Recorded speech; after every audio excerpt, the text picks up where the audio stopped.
India Sri Lanka മൂന്നാമത്തെ ടി20ക്ക് മുന്നേ സഞ്ജു സാംസൺ തകർത്തടിച്ചിരിക്കുകയാണ്. ഇന്നലത്തെ രണ്ടാം ടി20യിൽ സഞ്ജു ഡെക്കിലാണ് പുറത്തായത്. സഞ്ജുവിനെ പെട്ടെന്നാണ് ഓപ്പണിങ്ങിൽ കളിപ്പിച്ചിട്ടുണ്ടായിരുന്നത്. അതുകൊണ്ട് സഞ്ജുവിനെ തയ്യാറെടുപ്പ് നടത്താൻ സാധിച്ചില്ല. സഞ്ജുവിനെ ഓപ്പണിങ്ങിൽ ഇറങ്ങി ശീലമില്ല. മൂന്നാമതും നാലാമതും സഞ്ജു കളിച്ചിട്ടുണ്ട്.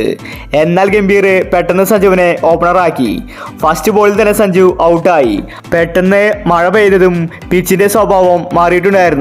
അതുകൊണ്ട് സഞ്ജുവിനെ കളിക്കാൻ സാധിച്ചില്ല. ഇപ്പോഴിതാ സഞ്ജു പ്രാക്ടീസ് മാച്ചിൽ തകർത്തടിച്ചിരിക്കുകയാണ്. സഞ്ജുവിനെ ഇന്നും ഗംഭീർ ഓപ്പണിങ്ങിലാണ് കളിപ്പിച്ചത്. ജയ്സ്വാളും സഞ്ജുവുമാണ് ഇന്നിങ്സ് ഓപ്പൺ ചെയ്തത്. സഞ്ജു പരിശീലന മാച്ചിൽ തകർത്തടിച്ചു. ഇതിനെക്കുറിച്ചാണ് നമ്മൾ ഇന്നത്തെ വീഡിയോയിൽ നോക്കുന്നത്. ഇത്തരം ക്രിക്കറ്റ് ന്യൂസിന് വേണ്ടി ഈ ചാനൽ മറക്കാതെ സബ്സ്ക്രൈബ് ചെയ്യൂ. സഞ്ജുവിന്റെ പ്രതിഭ എത്രത്തോളം ഉണ്ടെന്ന് ഗംഭീറിന് ശരിക്കറിയാം. അതുകൊണ്ടാണ് ഗംഭീർ സഞ്ജുവിനെ വീണ്ടും ഓപ്പണിങ്ങിൽ കളിപ്പിച്ചത്. ദ്രാവിഡ് കോച്ചായിട്ടും സഞ്ജുവിനെ ഇങ്ങനെ ഓപ്പണിങ്ങിൽ കളിപ്പിച്ചിട്ടില്ല. ഗംഭീർ വന്ന വഴിക്ക് തന്നെ സഞ്ജുവിനെ ഓപ്പണിങ്ങിലാണ് പരീക്ഷിച്ചത്. ഗംഭീർ സഞ്ജുവിനെ സപ്പോർട്ട് ചെയ്യുന്ന താരമാണ്. ഋഷഭ് പന്ത് എത്ര ഫോമൗട്ടായാലും ആരും തന്നെ ശ്രദ്ധിക്കില്ല. സഞ്ജു ഒരു മാച്ചിൽ ഡെക്കിൽ പുറത്തായാൽ സഞ്ജുവിനെതിരെ വിമർശകർ ശക്തമാകും. തുടർച്ചയായി 2-3 അവസരങ്ങൾ സഞ്ജുവിന് കൊടുത്താൽ സഞ്ജു ഉറപ്പായിട്ടും കളിക്കും.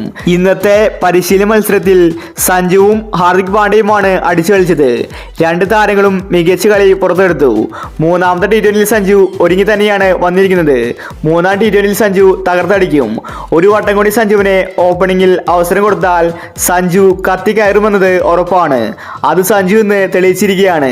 പരിശീലന മാച്ചിൽ സഞ്ജു ഇങ്ങനെ കളിച്ചാൽ ശരിക്കുമുള്ള ടി20യിൽ സഞ്ജു മികച്ച കളി പുറത്തെടുക്കും. ഓൾറെഡി ഇന്ത്യ പരമ്പര നേടിക്കഴിഞ്ഞു. അതുകൊണ്ട് മൂന്നാമത്തെ ടി20 ചടങ്ങ് മാത്രമാണ്. അതും കൂടി ജയിച്ചാൽ ഇന്ത്യക്ക് പരമ്പര തൂത്തുവാരാം. അപ്പോൾ ഇത്തരം ക്രിക്കറ്റ് ന്യൂസിന് വേണ്ടി ഈ ചാനൽ മറക്കാതെ സബ്സ്ക്രൈബ് ചെയ്യൂ.